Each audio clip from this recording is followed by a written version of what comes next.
Mobil memang tak berbicara, tapi ia berbicara lantang tentang harapan, tentang dunia yang tidak lagi bisa memilih, tentang kemajuan atau teknologi.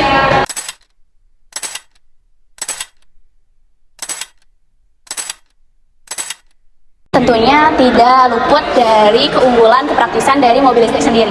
Yang pertama, mobil listrik sendiri bisa isi BBM di rumah loh. Dan yang kedua, mobil listrik sendiri lebih senyap dan lebih tidak ada getaran. Nah, tidak luput juga bahwa mobil yang pengisiannya BBM juga punya kepraktisan sendiri. Yang pertama, ketika kita mau mengisi BBM, itu sudah ada di mana-mana dan tersebar luas di Indonesia. Nah, tapi ada kelemahannya juga. Mobil listrik sendiri ketika kita mau BBM itu pengisian waktu charge-nya agak lebih lama nih daripada mobil BBM. Dan yang kedua, masih belum banyak tempat-tempat pengisian BBM untuk mobil listrik sendiri. Nah, mobil BBM juga mempunyai beberapa kekurangan loh. Yang pertama, masih menyebabkan kebisingan dan banyaknya getaran. Keunggulan mobil listrik di segi nilai ekonominya. Yang pertama, biaya operasional lebih murah. Yang kedua, biaya perawatan lebih murah. Yang ketiga, adanya insentif pajak di beberapa negara.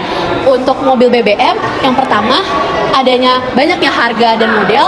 Yang kedua, biaya awal pembelian jauh lebih murah dibanding mobil listrik. Kelemahan mobil listrik di segi nilai ekonominya. Yang pertama, biaya pembelian awal lebih mahal. Yang kedua, biaya pergantian baterai jauh lebih mahal. Untuk kelemahan mobil BBM, yang pertama, biaya perawatannya lebih mahal. Yang kedua, biaya bahan bakarnya tinggi dan fluktuasi. Keuntungan mobil listrik yang pertama dari segi sustainability atau keberlanjutan, yaitu ramah lingkungan jika energi listrik yang digunakan tidak berasal dari energi yang tidak terbarukan.